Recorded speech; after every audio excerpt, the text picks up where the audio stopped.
What happened? Okay, so if we go back to those words that they had, in some ways, you're right about all those companies.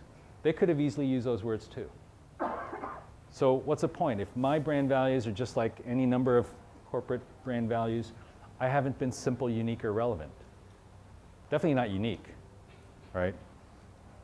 So again, maybe there's a better way to do this. Here's an example. I don't know if you can read that, but there's a Marin Waldorf school, and they used to have this kind of mission value statement. I'm going to read it to you. To provide an education that will prepare children to fulfill their highest potential as free human beings energized by a lifelong joy for learning. Recognizing the spiritual nature of the human being, we bring into practice the education principles of Rudolf Steiner in a way that reflects in relevance for every changing and socially diverse word. Each stage of a children's development is supported by activities that engage the mind, fire and imagination, strengthen the will in order to develop capacities and skills that can serve an evolving humanity. So, we going to remember that? No. Yeah. Yeah. So, this organization went through a very similar exercise with a brand consultant to try to come up with their simple, unique, and relevant. Here's what they did. Create exceptional human beings. This should drive everything we do. Don't worry about everything else. If I'm doing something and I'm trying to decide, should I do it this way or that way? Which way is going to get me there? That's all you need to know, right? So wouldn't it be great if we could do this for, you know, all sorts of brands, right? I was in Portland last year, and I got to visit this awesome brand ad agency called White & Kennedy. If you've not heard of them, they're the ones who've been responsible for successful brands like Nike. And even they have their own kind of brand values. Oops, sorry about that. And you know, they signal it in many different ways. One way they signal it is in their beautiful office space. It's creative, it's quirky. This is the lobby entrance to their Portland office. It's in a beautiful old loft building with soaring ceilings, industrial space.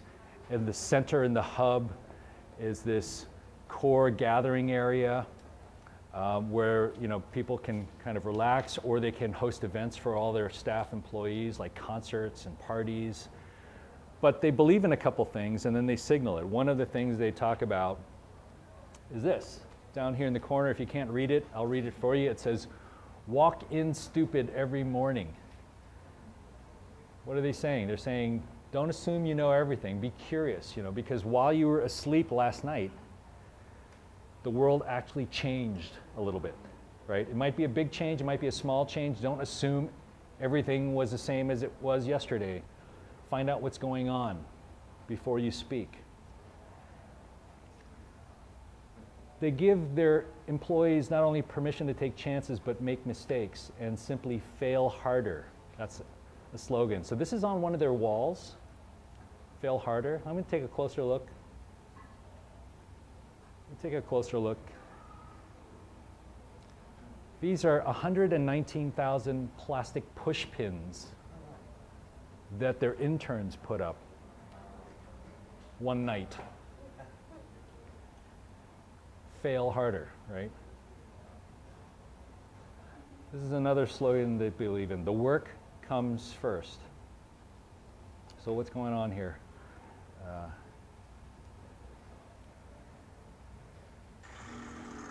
When we set out to create an installation with the words, "the work comes first," we made sure we meant it. It needed to be a demonstration of the ingenuity, the creativity, and the patience for tedium that goes into truly great work. Something interactive, but handcrafted, and handcrafted by us. So we built a wall made up of parts you can pick up at any hardware store. A couple pegboards and a bucket of bolts. Hand movement sends waves of fluid motion across the wall.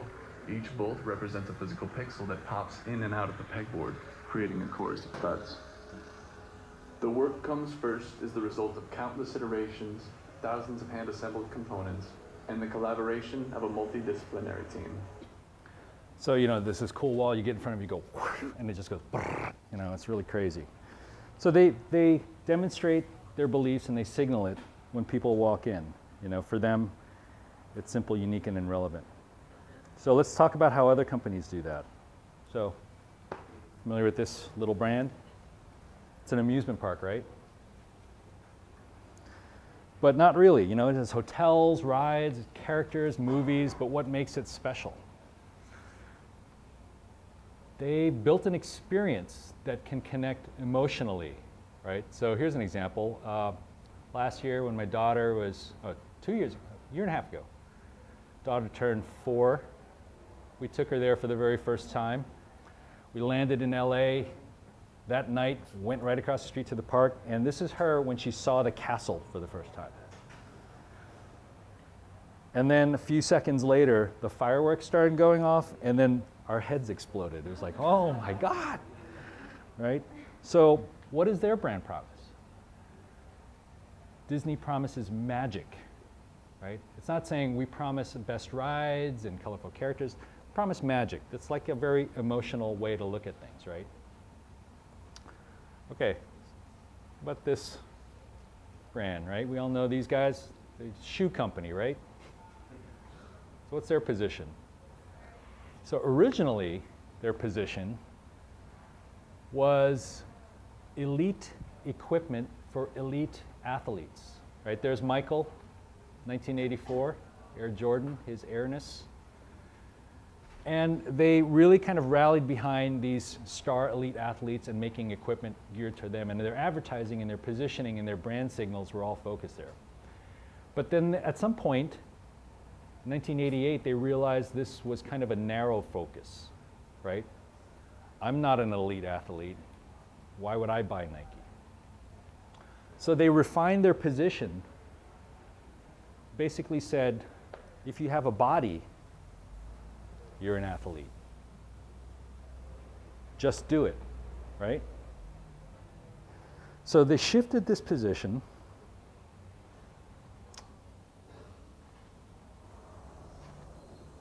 And here's one of the ways Greatness. they signal it. It's just something we made up. Somehow we've come to believe that greatness is a gift, reserved for a chosen few, for prodigies, for superstars. And the rest of us can only stand by watching. You can forget that. Greatness is not some rare DNA strand.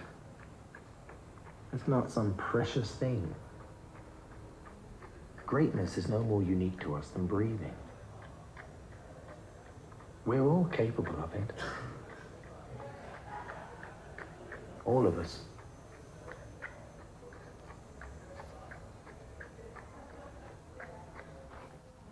Right? If you have a body, you're an athlete. When they shifted to this new position, 1988, in the next 10 years, from 88 to 98, they grew from an 18% market share to 43% market share, which nets out to 877 million to 9.2 billion in 10 years. Right? Just a shoe. Hey, we talked about these guys earlier. What do you think their brand promise is? Anyone? Guess? Caffeine? What's their brand promise? Sugar? So how many of us have hung out in a Starbucks after we purchased a food product, right? And how many have hung out there for longer than 5 minutes? Right. How many have been to more than one Starbucks location in your life? How many have gone to a Starbucks more than once in a day? Okay. So what do you think their position is? Is it the coffee? Is it, sorry? It's a lifestyle, good. What else? It's an experience, great. Sometimes they got cool music playing there, right? Got comfy furniture playing there. So the position is not something you externally say in an ad, but their position internally is Starbucks wants to be the third space. What does that mean? What's your first space? Is your home. What's your second space? Work. What's the third space? Starbucks. See? We want you to come to our space when you're not at number 1 or number 2. And so everything they do signals that. Let's make it comfortable. Let's make people stay. Let's not kick them out. Let's not try to turn over tables. Let's make it super comfortable to stay all day. Let's give them free Wi-Fi. Right? It's just coffee. So could you hand out those sheets number 1? So we're gonna do this kind of exercise, okay, especially since all of you are curious, like, how do I apply all of this stuff to what we're doing? There's one that's labeled number 1. Let's hand that one out first. This first exercise won't take too long, and hopefully you have something to write with. Yeah, everyone gets one sheet.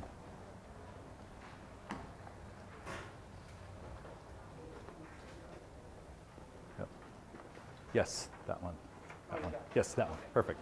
Yeah, could you hand those out? So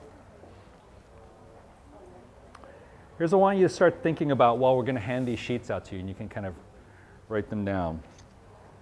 I want you to think of 10 words or phrases that you use or that you've heard people in your organization use that describe your organization. It's a really simple exercise. This shouldn't take you more than 2 minutes, maybe 3 minutes. But I want you to come up with 10 of these. And there should be on the sheet somewhere a list of number 1 through 10. They don't have to be in any particular order. I want you to just start. It could be single words. It could be an adjective. It could be a phrase of 1 or 2 words. But just try to keep these to really simple and short words. What are 10 words that you use?